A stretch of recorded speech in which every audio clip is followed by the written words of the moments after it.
من شرور أنفسنا وسيئات أعمالنا من يهده الله فلا مضل له ومن يضلل فلا هادي له أشهد أن لا إله إلا الله وحده لا شريك له وأشهد أن محمدا عبده ورسوله صلى الله عليه وعلى آله وصحبه وسلم تسليما مزيدا أما بعد يا أيها الذين آمنوا اتقوا الله حق تقاته ولا تموتن إلا وأنتم مسلمون يا أيها الناس اتقوا ربكم الذي خلقكم من نفس واحدة وخلق منها زوجها وبث منهما رجالا كثيرا ونساء واتقوا الله الذي تساءلون به والأرحام إن الله كان عليكم رقيبا فإن أصدق الحديث كتاب الله وخير الهدي هدي محمد صلى الله عليه وسلم وشر الأمور محدثاتها وكل محدثة بدعة وكل بدعة ضلالة وكل ضلالة في النار. Kaum muslimin jemaah salat maghrib Masjid At-Taqwa yang dimuliakan Allah Subhanahu wa taala, kita mensyukuri nikmat Allah berupa Islam dan iman, dan Allah mudahkan kita untuk melaksanakan ketaatan, mengerjakan kewajiban, meniti jalan ketakwaan. Nikmat yang sangat mulia yang mesti kita bersyukur kepada Allah Subhanahu wa taala karena nikmat ini. Adapun dari nikmat dunia berupa kesehatan, keluasan harta, dan lain sebagainya, dia nikmat sementara, tidak selamanya akan menyertai kita sebagai hamba dan memiliki batas waktu. Usia kita di dunia terbatas waktunya. Kesehatan yang kita punya juga ada batasan waktunya. Keluasan harta pun demikian. Dari segi yang lain, kita tinggal di dunia juga punya batasan waktu. Maka kata para ulama, cukup waktu yang membatasi sebagai pengingat bagi manusia bahwa dia punya cacat. Nikmat dunia ini ada kekurangan padanya, yakni waktu yang dibatasi. Lain dengan nikmat Islam, iman, pengabdian, ketakwaan, peribadatan. Ia membawa dan membersamai hamba hingga alam barzakh, di kubur, dan manfaatnya sampai ke negeri akhir. Maka dia nikmat yang abadi. Cukup waktu yang lama dari nikmat ini, manfaatnya membuat hamba bersyukur kepada Allah Subhanahu wa taala bahwa dia diberi sesuatu yang awet, abadi, Islam dan iman. Pada kesempatan yang mulia ini kita membahas satu hal dalam agama kita, perjalanan hidup Nabi yang mulia alaihi salatu wassalam, dan ini adalah pertemuan pertama dari bab yang ketiga. Setelah kita melalui bab yang pertama tentang bangsa Arab, alasan dipilihnya Jazirah Arab, kehidupan Nabi sebelum Nabi diangkat menjadi Nabi, kita juga sudah melalui bab yang kedua, mulai dari tahun pertama kenabian, Nabi menerima wahyu, Tahun kedua dakwah Nabi secara rahasia. Tahun ketiga kenabian, Nabi diperintahkan berdakwah secara terbuka. Tahun keempat kenabian, gangguan-gangguan yang dilakukan oleh orang musyrik Quraisy. Tahun kelima yang lalu, peristiwa di Darul Arqam dan hijrah Rasulullah, hijrah sahabat Rasulullah ke negeri Habasyah. Pada bab ketiga ini, kita mulai dari tahun ke-6 kenabian hingga Isra dan Mi'raj Rasulullah sallallahu alaihi wasallam, insyaallah. Pada halaman 191, Dr. Zaid membahas tentang masuk Islamnya Hamzah bin Abdul Muttalib dan Umar ibn Khattab. Kita bahas satu tokoh, satu sahabat Nabi, satu teladan, Hamzah bin Abdul Muttalib. Hamzah dia anak Abdul Muttalib, artinya dia adalah paman seayah dari Rasulullah sallallahu alaihi wasallam. Karena Nabi kita Muhammad bapaknya Abdullah bin Abdul Muttalib. Hamzah di sini kita sebutkan nasabnya, berarti kita melihat nasab Rasulullah sallallahu alaihi wasallam bin Abdul Muttalib bin Hashim bin Abdi Manaf bin Qusay bin Kilab bin Murrah. Kita akan bandingkan nanti dengan yang menjadi latar Hamzah masuk ke dalam Islam.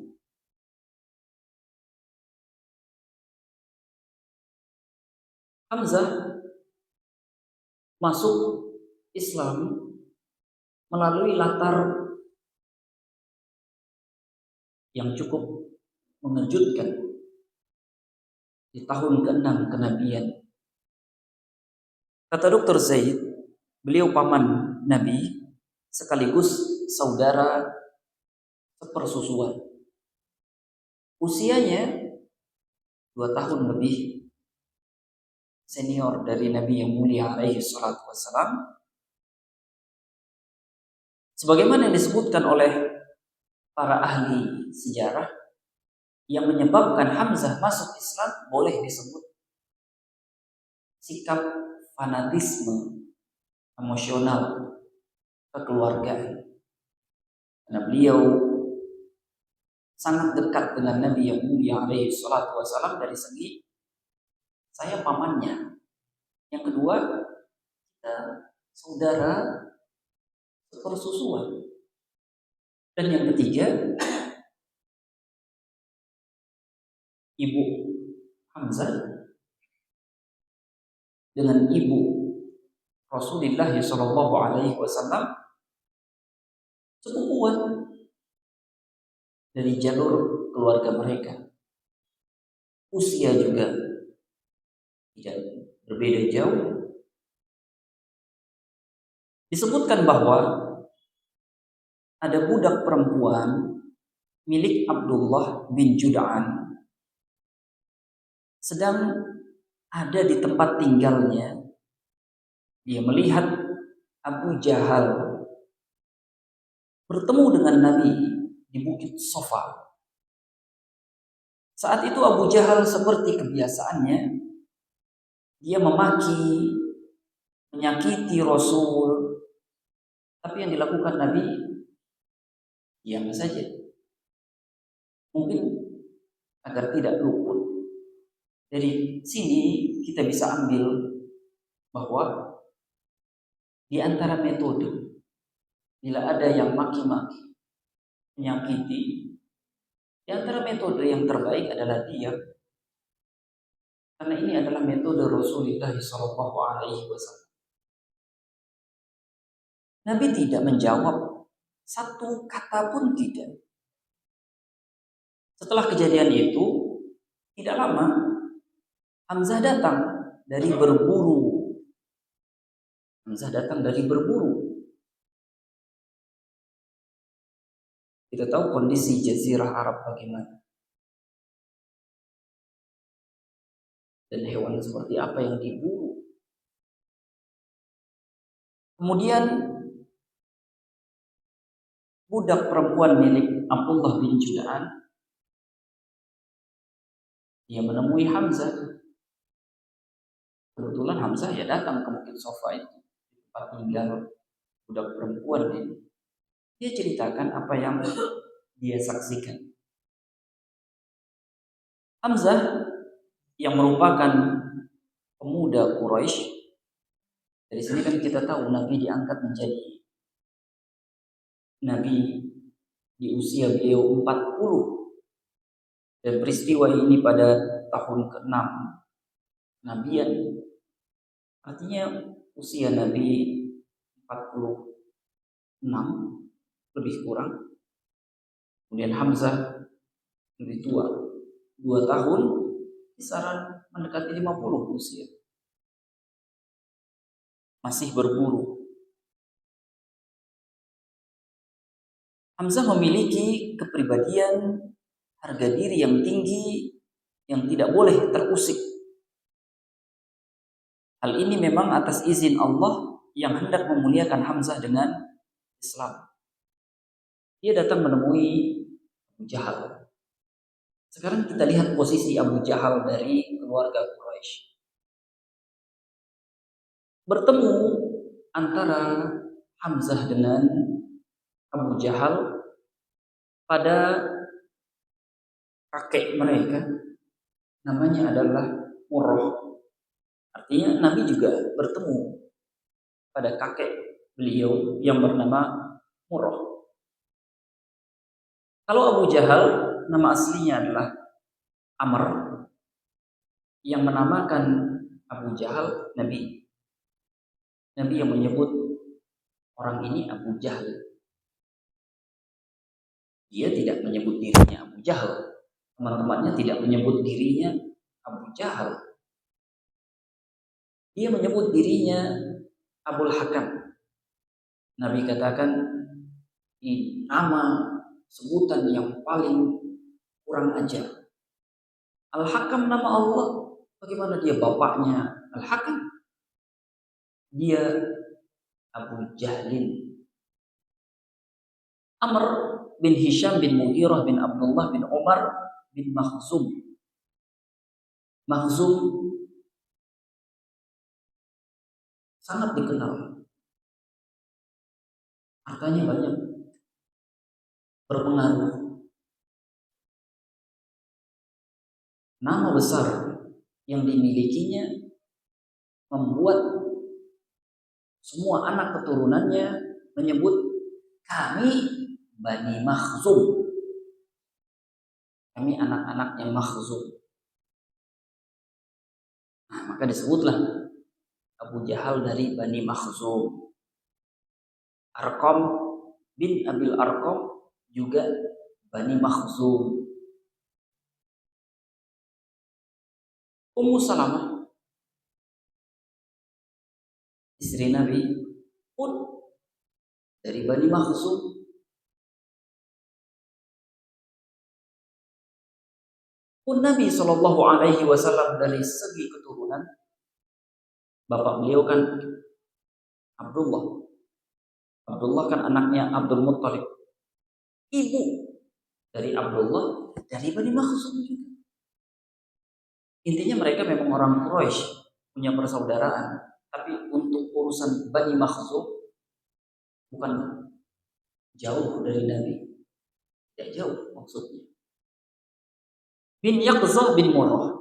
Nah, dari nama-nama ini kita ketahui bahwa kalau Murrah kita beri nomor 1, maka Abu Jahal dengan Hamzah sama-sama generasi ke-7. Artinya posisi keturunan Hamzah dan Abu Jahal ini sama. Kita sama-sama generasi ketujuh dari Murrah. Cuma bedanya Hamzah disebut Bani Hashim, mengambil nama Hashim, kakek. Dan dikenal Hashim. Sementara Abu Jahal terkenal dengan istilah kami dari Bani Makhzum, mengambil kakek yang agak jauh. Nah, Hamzah cari-cari Abu Jahal ternyata sedang ada di masjid. Maksudnya Masjidil Haram. Mereka di Masjidil Haram tidak sholat. Yang sholat Rasulullah. Kalau disebut orang Quraisy itu ibadah mereka tepuk-tepuk tangan, mengelilingi Ka'bah, tepuk-tepuk tangan.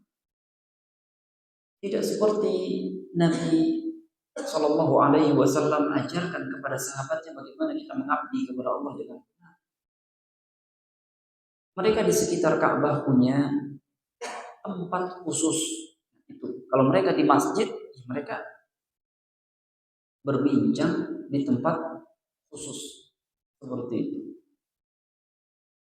Melihat Hamzah datang, ya kita satu level, satu tingkat, sama-sama generasi ketujuh,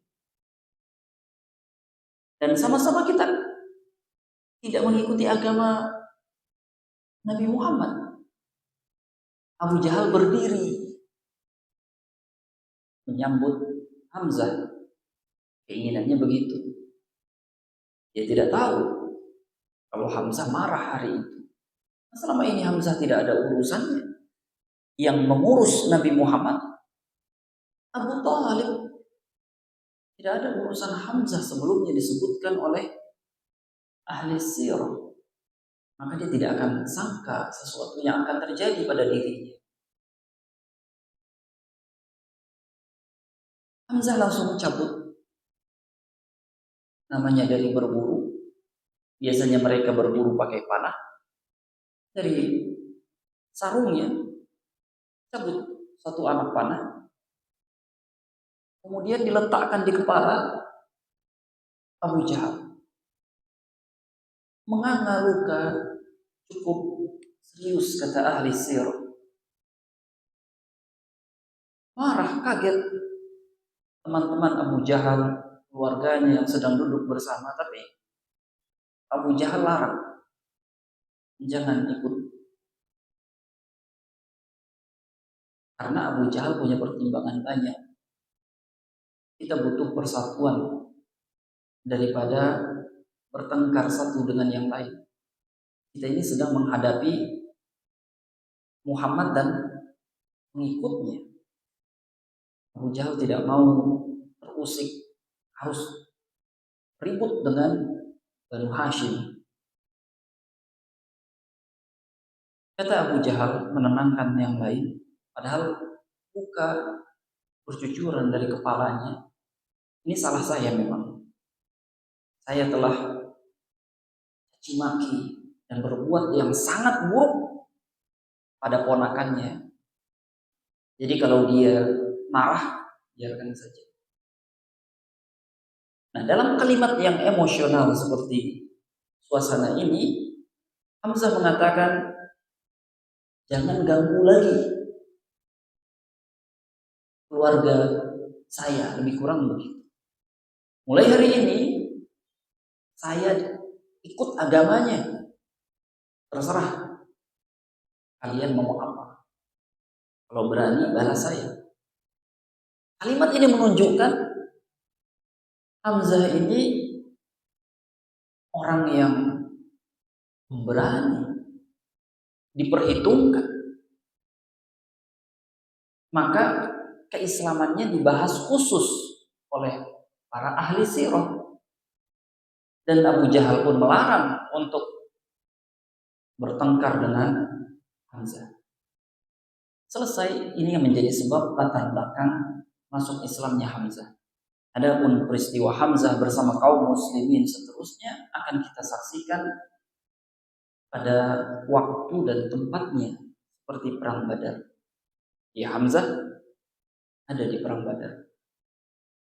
Seperti di perang Uhud, ya Hamzah wafat di perang Uhud. Tapi inilah yang menjadi latar belakang masuk Islamnya Hamzah bin Abdul Muttalib, yang keislamannya membuat senang kaum muslimin, membuat kita jadi semakin berani, kita jadi tidak perlu takut karena Hamzah bersama kita. Apalagi tidak lama dari kejadian ini hadir Umar bin Khattab. Ini apa fikih, pelajaran hikmah yang bisa kita ambil dari masuk Islamnya Hamzah bin Abdul Muttalib. Yang pertama, kata Dr. Zaid, beliau hanya menurunkan 4 untuk Hamzah, sesisanya 7 untuk Umar bin Khattab. Yang pertama, ada hikmah di balik keburukan. Allah Subhanahu wa taala berfirman, "Fa'asa an takrahu syai'an wa yaj'alullahu minhu khairan katsiran." Mungkin kalian tidak menyukai sesuatu, tapi Allah Subhanahu wa taala lahirkan dari sesuatu yang kalian tidak sukai banyak kebaikan. Maksudnya bagaimana? Apakah kebaikan ketika Nabi dihina-hina dan dicaci maki oleh Abu Jahal itu tidak baik? Itu keburukan atau kebaikan? Itu keburukan. Tapi dari keburukan tadi lahir kebaikan yang luar biasa. Masuk Islamnya Hamzah. Mungkin kalau peristiwa di Bukit Sofa itu tidak terjadi, budak perempuan itu tidak melapor kepada Hamzah, tidak terjadi sebab masuk Islamnya Hamzah bin Abdul Muttalib. Tapi karena itu ada, maka lahirlah kebaikan yang istimewa, yang bagus. Ini sering terjadi dalam kehidupan kita. Maka Allah katakan, fa'asa an takrahu syai'an wa yaj'alullahu fihi khairan katsiran. Dalam ayat yang lain Al-Baqarah, wa'asa an takrahu syai'an wa huwa khairun lakum. Mungkin sesuatu kalian tidak suka, tapi sebetulnya itu baik untuk kamu. Akibat belakangannya, iya itu keburukan. Tapi kalau keburukan itu diterima dengan mengimani takdir Allah yang bagaimana? Kata para ulama begini, seorang muslim coba dia perhatikan hal-hal berikut ini dari sebuah keburukan, apapun keburukannya, terkait kesehatannya, kehormatannya, hartanya, apapun. Pertama, mungkin Allah bisa beri keburukan yang lebih. Keburukan itu kan datang dari Allah Subhanahu wa taala. Bisa tidak Allah beri keburukan itu lebih dari yang kamu sekarang rasakan? Kamu sekarang sakit kepala. Bisa Allah kasih kepalamu sakit, tanganmu sakit, kakimu sakit, sekalian jantungmu sakit, paru-parumu sakit, lumpuh. Saya lumpuh setengah badan. Bisa Allah kasih lumpuh total? Ya Allah tidak kasih. Allah hanya beri sakit kepala. Maka dari sini kaum muslimin bersyukur pada Allah Subhanahu wa taala. Alhamdulillah kadarnya ini. Kalau kadarnya lebih dari ini, Allah juga masih sanggup. Tapi segala puji bagi Allah yang memberi Kadar ini kehilangan uang. Saya kehilangan uang satu. Allah bisa beri takdir kita kehilangan dua atau tiga atau empat. Tapi tidak. Allah beri ujian satu. Maka bersyukur kaum muslimin tatkala diberi keburukan oleh Allah Subhanahu wa taala. Nabi Shallallahu alaihi wasallam orang yang paling paham. Beliau diam. Caci maki. Bisa. Kalau Allah takdirkan Nabi dipukul, Nabi ditendang, tapi tidak. Allah tahan. Sehingga Nabi dicaci maki. Dan Nabi Shallallahu alaihi wasallam tanggapi dengan diam. Yang kedua kata para ulama, bisa tidak Allah beri musibah itu pada agama kamu, bukan urusan dunia kamu. Caci maki dunia. Bagaimana kalau agama kamu dibuat murtad? Apakah terbayangkan bagi seorang muslim dia keluar dari agama Allah yang dia akan mendekam di dalam neraka abadi? Mengerikan. Sakit urusan dunia, segala urusan dunia terbatas waktu, sepekan sembuh. Atau dia sakit 10 tahun. 10 tahun itu batasan waktu. Setelah itu hilang. Setelah itu dia meninggal. Dia meninggal hilang sudah. Apa orang di alam barzakh dia bawa penyakitnya yang 10 tahun ke alam barzakh? Tidak. Kalau dia orang yang saleh, beriman, di alam barzakh tidak ada urusan sakit. Apa dia bawa penyakitnya sampai alam barzakh? Tidak. Alhamdulillah, musibah itu, keburukan itu bukan agama. Bagaimana kalau agama? Orang tidak sholat, agamanya yang sakit, agamanya yang kena keburukan. Tidak sholat. Bagaimana azab bagi orang yang tidak sholat? Disakor. Karena lam naku minal musallin.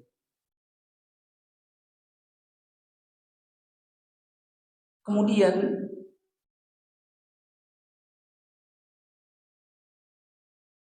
keburukan ada hikmah dan luas pembahasannya. Bisa kita ambil contoh-contoh yang lain. Yang kedua, perbaikan niat. Bagaimana perbaikan niat? Kita ketahui bahwa Hamzah itu masuk Islam bukan lillahi ta'ala awalnya. Para ulama demikian. Apa dia masuk Islam? Karena dia mencintai Allah Subhanahu wa ta'ala dan mencintai Rasulullah. Dia mencintai Muhammad karena Muhammad, bukan karena Rasulullah. Pun Abu Talib membela Nabi yang mulia alaihi salatu wassalam bukan karena beliau adalah Nabi yang mulia alaihi salatu wassalam, karena beliau Muhammad bin Abdullah, keponakan saya.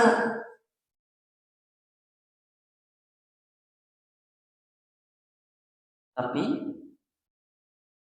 Hamzah dapat kebaikan yang awalnya bukan lillahi ta'ala. Kemudian dia masuk Islam dan hidup matinya lillahi ta'ala. Mengapa kita katakan hidup matinya lillahi ta'ala? Karena Nabi yang menyaksikan, Nabi yang memberi saksi bahwa dia imam syuhada, pemimpin para syahid. Dia bukan sekadar seorang syahid, dia pemimpinnya.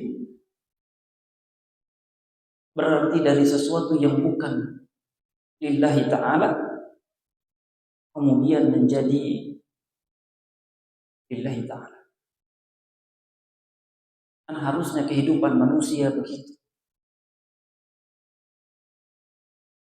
yang dia serahkan hidup matinya lillah.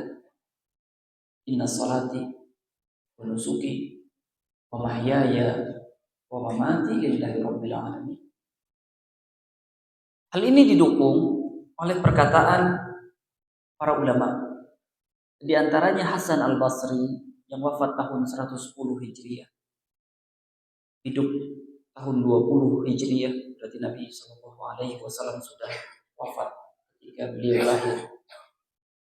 Kata Imam Hasan, kunna natlubul ilma lidunya fajarrana ilal akhirah. Dulu sih kami ini belajar ilmu karena urusan dunia. Di antara urusan dunia itu ya ikut-ikutan saja. Orang lain begitu, atau urusan dunia banyak alasan orang mengapa belajar ilmu. Fajarrana ilal akhirah. Kemudian ilmu ini yang menuntun kami untuk punya niat negeri akhirat.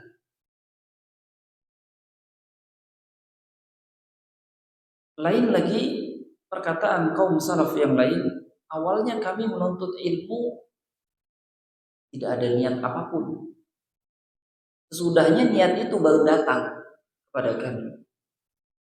Artinya di dalam agama ada yang namanya perubahan niat. Alhamdulillah, niat menuju kebaikan.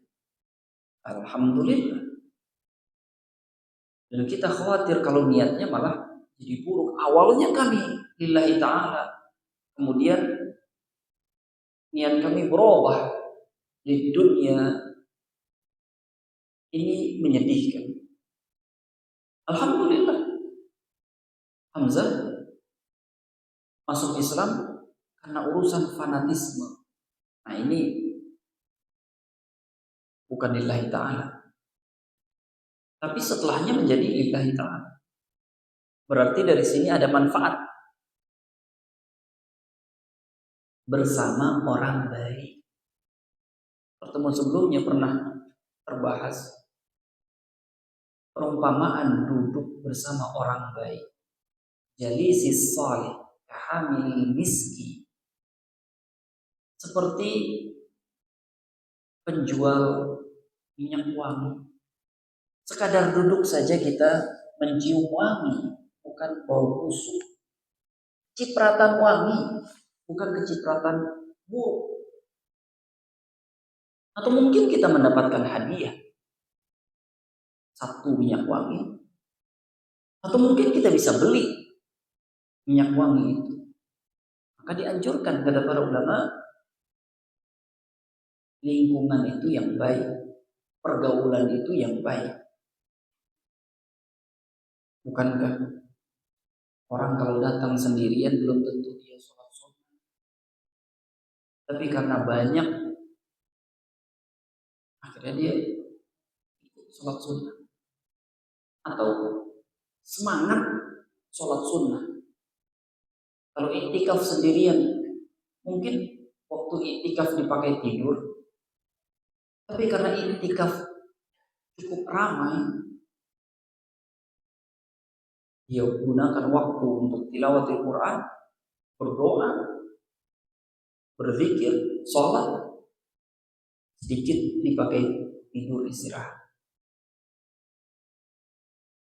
Yang ketiga, fanatisme. Fanatisme kata beliau tidak selamanya tercela. Fanatik ini kan salah satu sebab yang menghalangi orang dari hidayah. Tapi terkadang fanatisme ini tidak selamanya tercela juga. Ini kasus Hamzah menunjukkan hal itu. Dan ini juga di antara sebab mengapa dipilih bangsa Arab, Jazirah Arab. Karena mereka adalah orang yang fanatismenya paling tinggi. Bangsa Arab, fanatismenya paling tinggi. Iya, di negeri kita juga ada fanatisme. Tapi yang paling tinggi ini, bangsa Arab, fanatismenya paling tinggi. Maka dipilih untuk menolong Nabi. Allah bisa menolong nabinya dengan jalur yang lain, tapi dipilih itu. Lihat Nabi Hud. Nabi Hud kan Nabi Arab juga. Jauh sebelum Nabi Muhammad hidupnya. Apa kata kaumnya Arab? Walau la rahtuka la rajamnaka. Kalau bukan karena keluarga kamu, kami sudah rajam kamu. Buat kami, kamu ini orang biasa. Punya harta, enggak juga. Punya kedudukan kami lebih dari kamu. Tapi kalau tidak mandang keluarga kamu, ini kan fanatisme kekeluargaan.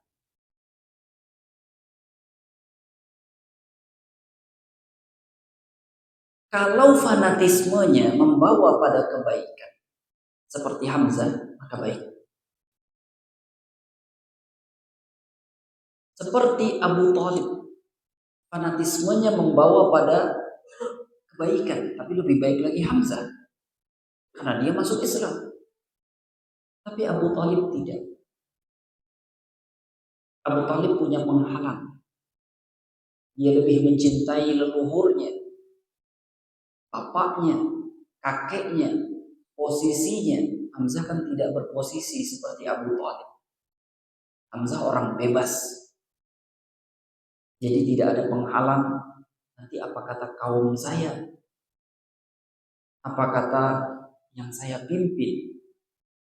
Hamzah kan tidak. Dia orang bebas, maka berburu.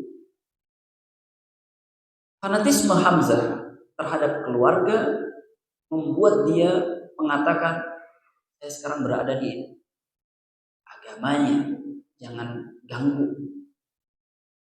Sebagian ada yang bertanya, kok boleh begitu saja orang dikatakan masuk Islam? Saya sekarang berada di agama kamu. Sudah tuh, dia masuk Islam. Ya. Orang masuk Islam harus mengucapkan asyhadu an la ilaha illallah wa asyhadu anna Muhammadan Rasul. Hamzah berbicara seperti itu belum membuat dia masuk Islam. Tapi itu titik balik. Ahli sirah mengetahui dari titik itulah dia akan masuk ke dalam agama. Hamzah masuk Islam tetap sama seperti kaum muslimin yang lain yang pindah, yang masuk ke dalam Islam dengan mengucapkan asyhadu an la ilaha illallah wa asyhadu anna Muhammadan Rasulullah. Tidak bisa orang cuma punya keyakinan lalu dia dikatakan dia masuk Islam. Dan dia meyakini, dia pernah bilang kepada saya, enak ya jadi orang Islam. Bahkan dia pernah coba puasa di bulan Ramadan. Dia pernah coba sholat. Pertanyaannya, dia sudah mengucapkan syahadat belum? Kalau dia katakan, saya sudah mengucapkan syahadat. Tapi kalau belum, cuma sedekah saja, cuma puasa saja, cuma sholat saja. Orang munafik juga puasa, orang munafik juga sholat. Tapi tetap Allah katakan innal munafiqina fid darkil asfali minan nar. Orang munafik itu di neraka paling bawah. Kuncinya syahadat. Orang munafik juga syahadat. Tapi apa yang di lisannya tidak sama dengan yang di hatinya. Maka butuh syahadat secara pengikraran. Kemudian membela Rasulullah sallallahu alaihi wasallam. Membela Rasulullah sallallahu alaihi wasallam bermanfaat. Hamzah membela Nabi, maka Allah memberikan hadiah Islam untuknya. Abu Thalib juga membela Nabi, iya. Tapi dia yang tidak mau. Bukankah Nabi langsung menawarkan? Tapi dia yang tidak mau. Sedangkan Hamzah, Nabi tidak tersebut di dalam sirah maupun di dalam hadis. Nabi menawarkan pada Hamzah tidak tersebut. Tapi Hamzah yang mengatakan saya di agamanya. Setelah peristiwa itu dia juga berpikir, ini yang tadi saya ucapkan bagaimana? Tapi kalimat itulah yang menuntun dia masuk ke dalam Islam. Jadi membela Rasulullah Shallallahu Alaihi Wasallam punya manfaat. Ini bagaimana cara kita membela Rasulullah Shallallahu Alaihi Wasallam? Nabi kan tidak ada. Membela Rasulullah Shallallahu Alaihi Wasallam saat ini dengan membela sunnah Rasulullah Shallallahu Alaihi Wasallam. Dengan kita belajar syariat Rasulullah Shallallahu Alaihi Wasallam. Dengan kita mempelajari perjalanan hidup Rasulullah Shallallahu Alaihi Wasallam. Membela Rasulullah ada manfaatnya. Dan Allah akan berikan hadiah besar bagi kita. Tapi kan Allah tidak pernah sebutkan hadiah itu apa. Untuk Hamzah Allah berikan keislaman. Kita udah Islam. Mesti ada hal besar yang Allah berikan kepada hamba yang membela sunnah Rasulullah Sallallahu Alaihi Wasallam. Seseorang yang belajar hadis mengetahui ini yang Nabi sabdakan, mengetahui ini yang Nabi lakukan, mengetahui ini metode Rasulullah, itu membela Rasulullah Shallallahu Alaihi Wasallam pada dirinya. Dia kan bisa pilih, saya ini mau jadi orang yang meninggalkan Nabi atau saya lakukan seperti yang Nabi lakukan. Abdullah bin Umar. Kata para ulama, Abdullah bin Umar adalah orang yang sangat semangat mengikuti apa yang pernah Nabi lakukan. Mencari tahu dan bertanya, Nabi apa yang beliau lakukan. Bahkan meniru yang pernah Nabi Shallallahu Alaihi Wasallam lakukan. Para sahabat begitu. Maka tatkala dinasehati untuk sesuatu yang lebih, Umar pernah mengatakan pada Aisyah, apakah Nabi melakukannya? Tidak. Kalau Nabi tidak melakukannya, saya tidak mau. Amirul Mukminin Umar bin Khattab pernah disarankan ganti baju. Karena posisi beliau Amirul Mukminin, pemimpin orang beriman. Bagaimana bertemu dengan raja-raja, bajunya masih baju seperti ini, yang ada tambalannya. Umar bin Khattab menjawab dengan kalimat, apa Rasulullah seperti itu? Jawabannya tidak. Maka beliau tidak mau. Beliau lebih ingin seperti Rasulullah Shallallahu Alaihi Wasallam. Kita hari ini, kalau kita mengatakan saya ingin membela Rasulullah Shallallahu Alaihi Wasallam, maka itu mesti terwujud dengan mengikuti Nabi. Kalau Nabi berada di saf terdepan di dalam mengamalkan syariat, kita pun demikian. Kalau Nabi berada di saf terdepan di dalam meninggalkan yang haram, kita pun demikian. Tidak bisa orang mengatakan saya akan membela Rasulullah, tapi dia berada di saf terbelakang.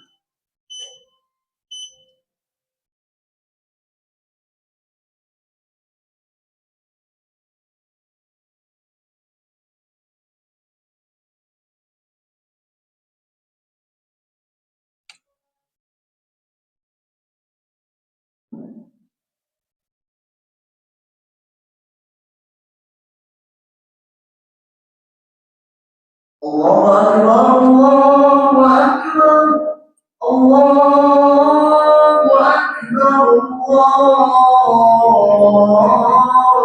Allahu Akbar.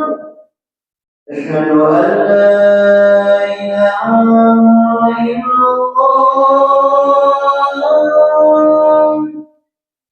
Asyhadu an la ilaha illallah. أشهد أن محمدا رسول الله. أشهد أن محمدا رسول الله. حي على الصلاة.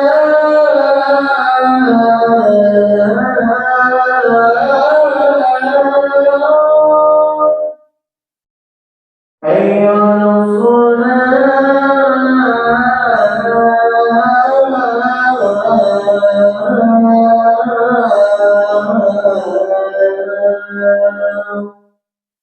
حي على الفلاح.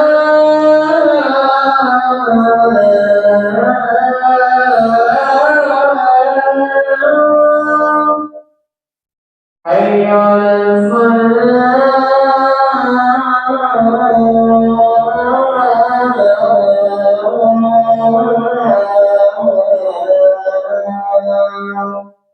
Allahu Akbar, Allahu Akbar, la ilaha illallah.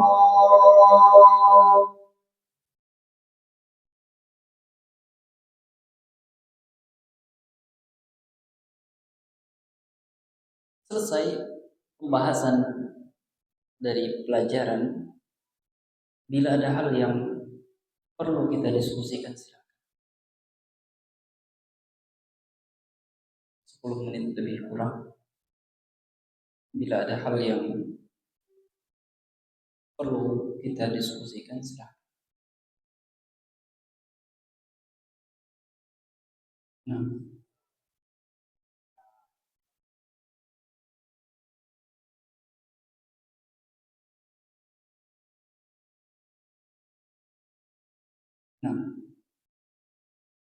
Nabi Shallallahu Alaihi Wasallam punya paman dari jalur anak-anaknya Abdul Muttalib.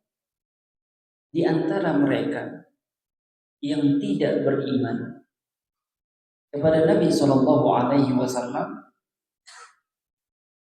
Abu Talib, Abu Lahab.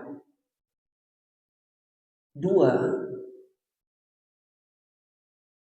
anak Abdul Muttalib ini yang disebut oleh ahli sirah bahwa mereka tidak beriman pada Nabi yang mulia alaihi salatu wassalam.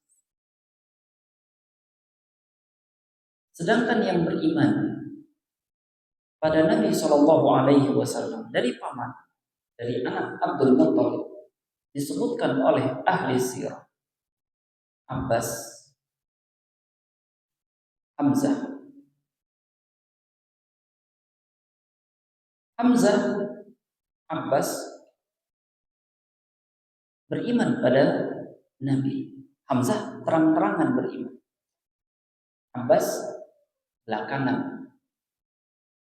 Sebagian mengatakan tertutup karena Abbas di Fatu Mekah 8 Hijriah. Itu dari paman Nabi. Ada pula dari bibi Rasulullah Shallallahu Alaihi Wasallam yang beriman. Kalau tidak keliru namanya Sofia, dari bibi Rasulullah Shallallahu Alaihi Wasallam yang punya anak namanya Abdullah, yang dia sangat menentang Rasulullah dengan mengatakan, kami tidak akan beriman kepada sampai kamu naik ke langit, bawa kitab dari langit, atau kamu turunkan malaikat dari langit, atau kamu punya dulu rumah yang terbuat dari emas, atau kamu bisa kucurkan mata air, karena mata air mereka zam-zam saja, kucurkan mata air untuk kami di sini, sehingga tumbuh taman-taman indah untuk kami. Kalau tidak begitu kami tidak akan mau beriman. Walaupun pada akhirnya Abdullah ketika Fatu Makkah beriman, putra dari Sofia bibi Rasulullah Shallallahu Alaihi Wasallam. Allah Taala a'lam bishawab. Tapi ini yang sangat dikenal dan disebutkan oleh ahli sirah dari paman Rasulullah Shallallahu Alaihi Wasallam. Selebihnya yang lain Allah Taala a'lam bishawab terkait mereka pilih Islam atau tidak. Ada yang lain silahkan.